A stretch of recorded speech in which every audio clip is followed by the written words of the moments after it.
Hello, this is Matt on the Moon Lambeau channel. If XRP were to be declared legal tender in the country that you live in, would you spend XRP instead of fiat currency? Interesting question to ponder. Well, XRP-friendly cryptocurrency exchange Uphold ran a poll, and I'll show you the results in just a moment, but lots of people absolutely would use XRP instead of their fiat currency. And you know, the reason that this topic has come up is because El Salvador has become the first country on the entire planet to declare Bitcoin a legal tender within their country. So plenty to talk about and break down here. But before we go any further, I do want to be clear that I don't have a financial background of any kind. I am not offering financial advice, and so you should not buy or sell anything because of anything I say or write. I'm just a crypto enthusiast here. Likes talking about XRP and Ripple and certainly crypto in general, but that's all that's going on. And so take a look at this. A couple days ago, Uphold put out the following poll. And they asked the question, if your country made Bitcoin legal tender, would you use it over fiat currencies? 48.5% responded yes, and 51.5% responded no, that they would not use Bitcoin instead of a fiat currency. And I'll tell you this, and I'll show you the XRP poll right after this, but I'll share with you my opinion first. Like, I don't care if Bitcoin became legal tender in my country. I live in the United States. If Bitcoin becomes legal tender here, which I don't think it will, if it ever does, way in the future, I don't even know what's going to unfold for that to happen. Collapse of the dollar, like, that'd be crazy. So if it became legal tender here, or if XRP became legal tender, or any cryptocurrency, as things stand right now, I personally would have zero interest in spending any of them in place of United States currency, United States dollar, because that would just add friction to my life. Like, why would I want to do that when my current setup is working just fine? You know, I typically just buy everything with credit cards and then I pay them off completely every single month because I don't like to hold a balance. I'm not interested in paying interest. But like, why would I want to add any additional complexity to these transactions? And so additionally, the reason that people typically won't do this is certainly in the United States, other than the fact that most places where you can buy stuff don't accept cryptocurrency. There's also technological shortcomings, and also in the United States, every single transaction, if you buy something, that's a taxable event, because it's very clear it's not ideal in the United States, at least, to utilize XRP or any cryptocurrency in place of money. Now, I still do think at some point down the road you will see, as long as there's it'll happen organically, but I do think as long as you have a technologically sufficient cryptocurrency and as volatility is reduced over time, you can see a cryptocurrency or cryptocurrencies be used instead of fiat currencies around the world. That would be a natural evolution, and I think it would be in countries where, you know, the fiat currency in use is experiencing just rampant inflation, completely abused, purchasing power decreasing, which is basically results in the loss of wealth from anybody holding it. And, you know, so you see stuff like that happen. Well, sure, if you're talking about a decentralized cryptocurrency that's deflationary, technologically sufficient, I could see something like that taking hold. But who knows? That could take decades for it to even start to. Maybe it'll be sooner. I don't pretend to know the answer, but yes, I could see a future world where something like that happens. Yeah. For XRP, would I want to spend it now? Well, I especially wouldn't want to spend any crypto right now unless I'm immediately replacing it by purchasing more crypto, which again would add friction, because these cryptocurrencies are increasing against the dollar historically over the last decade. Why would I want to lose that risk exposure? I personally want the risk exposure, right? And so Uphold wrote in response to that Bitcoin poll right there that it appears a small majority of you wouldn't use Bitcoin over fiat currencies if it was made into legal tender. And then they have a separate poll, though, and this is interesting. Question is, if a different crypto was accepted as legal tender, would you use that over fiat currencies? And so the options, there's 4 options: XRP, VeChain, HBAR, or fiat currency. Number 1 response, XRP. 83.5%. Whoa. So I don't know if that really means that many people would prefer to use XRP instead of a fiat currency, or if they saw XRP in a list and they just clicked on it like, no, XRP is the winner. I'm not sure. Because for me, I didn't vote in this thing, but if I did, I would have voted for fiat currency. Why do I want to add friction?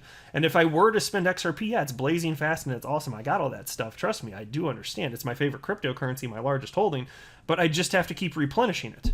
And so even if it were automated, and I'm like, whatever I spend, it's automatically replenished. If there's even a way to do that, I'm still sitting there thinking, why would I even want to set that up? What's the incentive for me? I don't get it. I'd rather just keep stacking my XRP if I'm going to. And by the way, the last time I purchased XRP was in October of last year. So at this point, I have stopped. And a part of that, by the way, is just there's tax implications. I want to hold XRP ideally at least a year before I sell it, because in the United States, then you get taxed at the long-term capital gains tax rate, which is 20%. But outside of that, you get taxed at your whatever bracket you're in. And so you can imagine, what if you have like $1 million worth of XRP, losing 40 to 50% of it? No thanks. I will. If given the choice, I'd rather lose the 20%. Not that I want to lose that, but I'm going to pay whatever I owe. Of course, I'm not going to skirt the system. And so it was interesting to see that. And I'd love to hear from you guys too. Would you actually use XRP if it were legal tender in place of a fiat currency? For me, the answer is no. But then Uphold here did recognize, they wrote, looks like we have a clear winner. XRP is the most popular choice to be accepted as legal tender. And I will say again, as I said at the beginning of the video, like, Uphold's a fantastic exchange. I've been using them for about 3 years at this point. And they're very pro XRP. And they're one of just a few cryptocurrency exchanges in the United States where you can still purchase XRP. So I'll tell you, it's not surprising to me that anybody that's following Uphold here all up on the Twitters would happen to be a fan of XRP. So I think that probably XRP is going to win just about any poll, to be fair. But it's still an interesting thought exercise at a minimum. Now let's talk about this headline from you today. JP Morgan sees no economic benefit in El Salvador's Bitcoin move. And so I read through this and I'm thinking, like, it's not that they literally got everything wrong, but what do you mean by no economic benefit? Because if you're talking about a direct benefit to the people, you might want to think again. And so I'm not going to pretend to know a whole lot about El Salvador, but I wasn't sure. I was like, so what is El Salvador's legal currency? And I already knew that Bitcoin became legal tender, so yes, got that. But other than that, what was it? And so upon Googling it, the response that I got, and I'll just assume this is accurate, it's Bitcoin and the United States dollar, which I didn't know. It surprised me a little bit.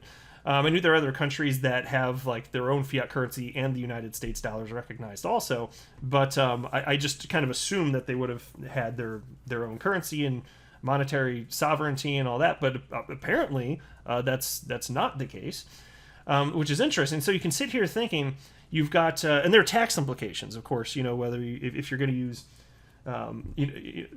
use Bitcoin to purchase stuff before or after it's a legal currency. Because certainly, as I outlined already in this video, my gosh, in the United States, using a cryptocurrency to purchase stuff, that's a taxable event. And so if it's legal tender, that changes the tax implications. So that does matter. But when you're talking about the idea of no economic benefit, well, here's the thing.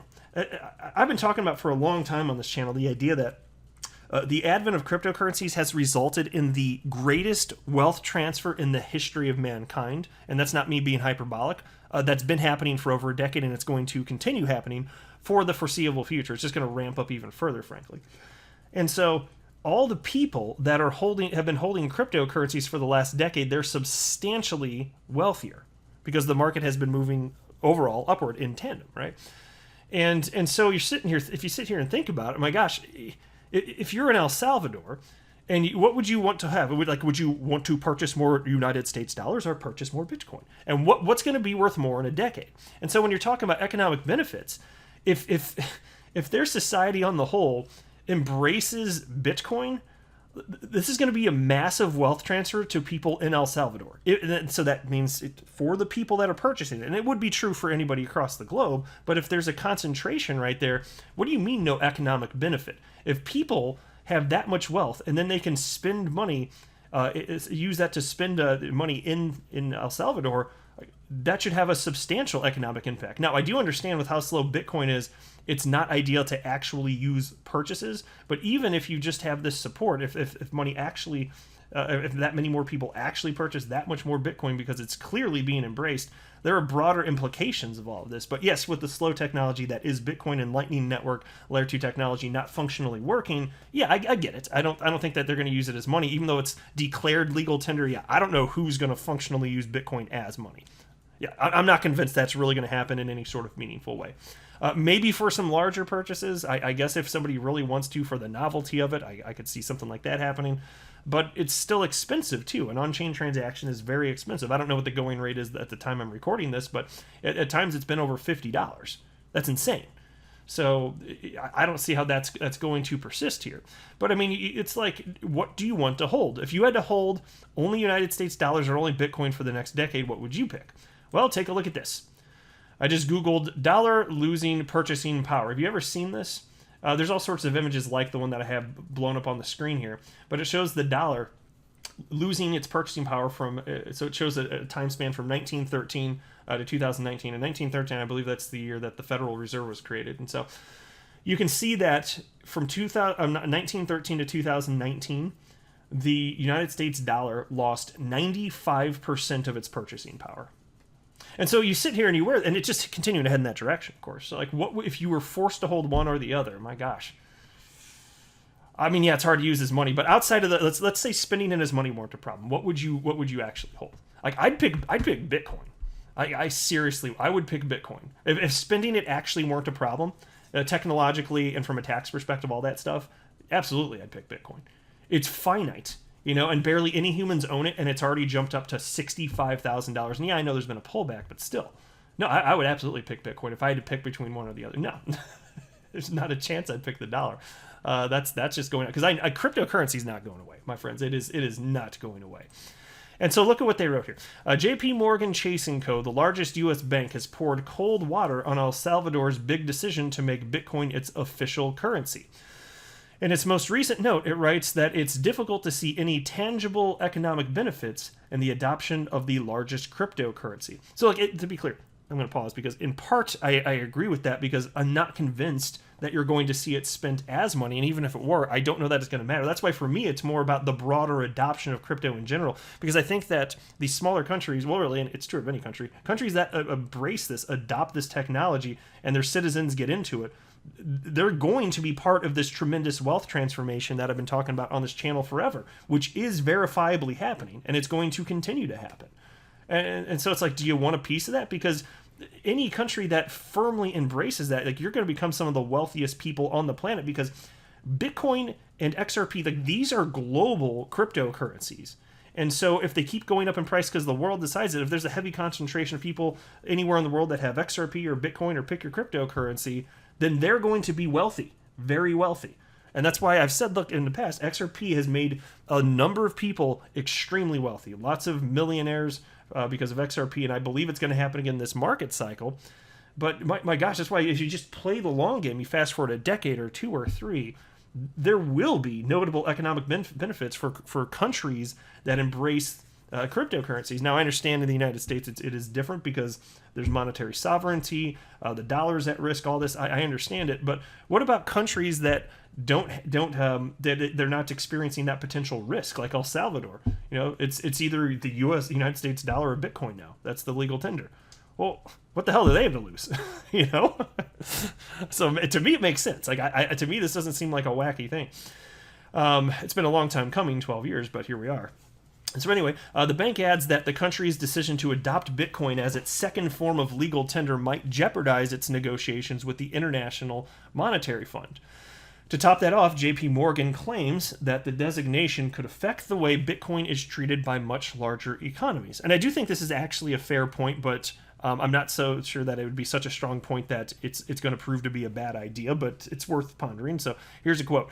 Any such change in treatment would arguably be an unintended consequence of laws and regulations that significantly predate and understandably did not anticipate cryptocurrency. But those moves may be complicated if this is the beginning of a broader trend among similar situated smaller nations. Yeah, so I understand the point there. And again, if you're in such a position, though, what do you have to lose? The IMF doesn't like you anymore? my gosh, you're still talking about the greatest wealth transfer in the history of mankind. I'll pick that one. That's the one I'm going to pick, right? And I'm glad that I can participate in it. And I do think it's so cool that really anywhere on the planet except North Korea, you can participate. That's pretty awesome, right? So I'm just going to keep holding until it makes sense for me to sell my crypto. And then I'll diversify, and then I'll wait for this bubble to finish inflating and pop, and then I'm going to do it all over again. I'm going to purchase a bunch of cryptocurrency again. And frankly, that will probably, for those years that we're in the bear market, this upcoming bear market, whenever it is, probably crypto is all I'm going to invest in, because anything before that, hopefully I'll have already allocated it, whether it's real estate or index funds, just for the sake of diversification. Because even though I have strong conviction about the direction I believe this is all going to go, I recognize I could be wrong. And so for that reason, it doesn't make sense for me to have 100% risk. It makes sense for me to recognize I'm a human. Yes, I firmly believe these things, but just because you have strong conviction, it doesn't mean you're right. And I know that. That means I could be wrong. And so given that I recognize that's the case, I will be reducing my risk exposure. And when I take profits from crypto finally one day, which I still haven't done, I'm going to move that into something else just to diversify, wait for the market to collapse, and then do it all over again. So that's my rationale for all of this. So let me know in the comment section below, if XRP were legal tender in your country, would you spend it? Or any cryptocurrency if it were legal tender. It's an interesting food for thought. It's a messy world we live in, but I'm just excited to be here because this is truly, this has never happened in the history of mankind, this type of opportunity. It simply has not. And it's only going to happen once. It's a once-in-a-species event, unless you think that we're going to go back to archaic times, like we're going to blow ourselves up and all the technology goes away and we have to rebuild. Okay, fine, then it's a twice-in-a-species thing, but outside of that, this is only going to happen once for the species of human. That's it. Once in a species thing. This once it's created, genie's out the bottle. That's it. And so we're so fortunate to be here. It's only been in existence 12 years. Well, fast forward 100 years, I don't think it's going to be very volatile. It'll be very clear which cryptocurrencies have won and have staying power. But in the short term, while it's all getting figured out, crazy amounts of money are getting poured in, and the asymmetrical gains have been very real. That's opportunity. I'm amazed that I live in a time where I get to participate in this. It's seriously mind-blowing. And sometimes I admit even I start to feel a little bit used to it. That happens in life, though, with anything. You feel a little complacent. It's just normal. But it's worth taking a step back and just recognizing this is a once-in-a-species thing, and we're here at the advent of it. That's crazy. I'm not a financial advisor. Do not buy or sell anything because of anything that I say or write. That would be a very, very, very bad idea. Until next time, to the moon, Lambo.